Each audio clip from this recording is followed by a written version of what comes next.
Hello everyone. Welcome to the first edition of this new segment, Dank Tech Weekly, where we take a look at the latest in tech, at the best in gaming, and of course the dankest memes. Let's begin.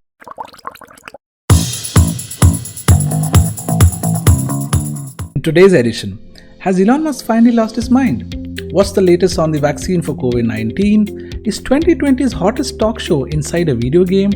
We also take a look at the amazing Unreal Engine demo which came out, and finally a quick review of the latest device launches, the OnePlus 8 Pro and the Google Pixel Buds.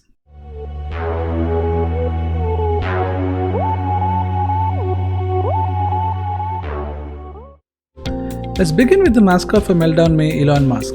First, he sent out some weird tweets. Then he tweeted that he felt that Tesla's share price was too high, sending the stocks tumbling, and Tesla lost about $15 billion of valuation in a single day. Billion. This was followed by an interesting name choice for his child as well. Musk has also been a critic of the lockdown, calling it fascist and an infringement on the rights of people. Thank you, net worth of 35 billion guy, for standing up for our rights. And has gone and opened his Nevada and California factories in defiance of lockdown and sued the California county in which his plant is based. May for Elon Musk has still been better than March, where he's been promoting some dangerous misinformation about the corona. He's been stating that doctors have been inflating cases for financial reasons. He called the coronavirus panic dumb. And in his crowning moment of genius, he said the US would see close to 0 new cases by the end of April.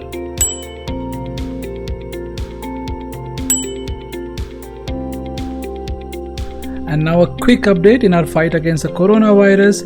Over 100 research groups globally are racing to find the vaccine for COVID-19. The US and China, meanwhile, are exchanging blows. US agencies have accused China of trying to hack COVID-19 research.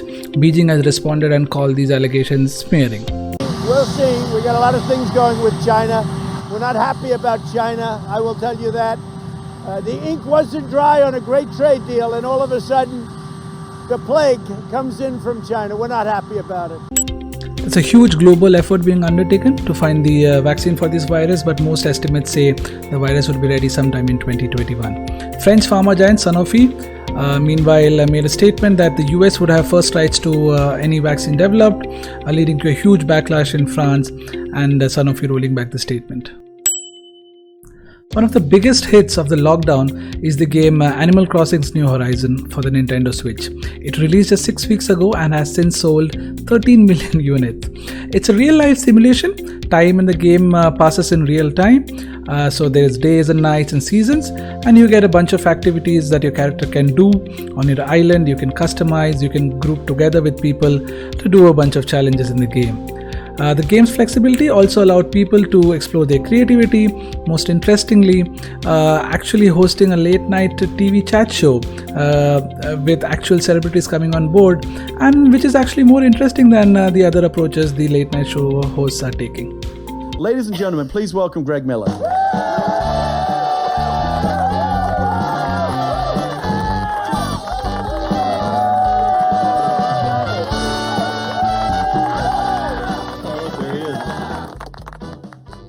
I was really tempted to just play the music, but not the applause. I wanted it to come out to it.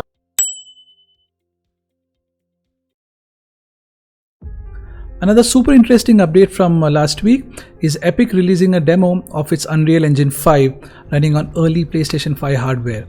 Unreal Engine is a game engine on which many popular games are built. Games like Fortnite and PUBG are built on Unreal Engine 4, the current generation. So this demo shows us what the next generation of games would look like. They have added some truly amazing features like completely dynamic lighting and illumination. Nvidia has also been pushing this with its ray tracing technology, but here it looks truly beautiful. The quality of the models that you can pull into the engine has also gone up dramatically. You can pull in movie quality models. And the streaming will also high-end streaming, where 4K streaming is something that even high-end systems struggle today, would be a breeze with Unreal Engine 5. So if you look at the demo, it's really gorgeous. Each detail is several order of magnitudes above what current games can process. Not all of this will make into every game that uses this engine, but it's still an early indication of how games will look. Can't wait to play this generation of games. Now a quick review of the latest tech launches. OnePlus launched the OnePlus 8 Pro. They've moved from flagship killer models to actual flagships. Really top-end specs, Snapdragon 865 with 5G, future-proof, the best display you can buy in 2020, 120Hz display, a Quad HD, 5.7-inch screen, beautiful cameras, 4 camera setup. They added an additional color lens, fast charging, all the bells and whistles. It sits at $900, which is $100 cheaper than the S20 Plus. Get this if you want a true flagship experience in Android. If your focus is better cameras and image quality, the Pixel 4 XL also sits at $900. You can consider that. For slightly more budget options, maybe you can go to OnePlus 8 as well as the iPhone 11, which are cheaper than this. And finally, Google launched its Pixel Buds 2. My review is it's okay. If you're an Android user, want some Google features like the Google Assistant in your ear, you can consider it. Decent audio quality. Samsung Galaxy Buds actually have better battery life. And of course, if you are an Apple user, you can't look at anything beyond the AirPods. It's slightly cheaper than the AirPods at $180. Has some nifty features like real-time translation, Google Home Assistant in your ear. It's okay. That's been my video. If you like this format or if you have suggestions or improvement, please leave a comment, like, share, subscribe. See you again next time. Bye.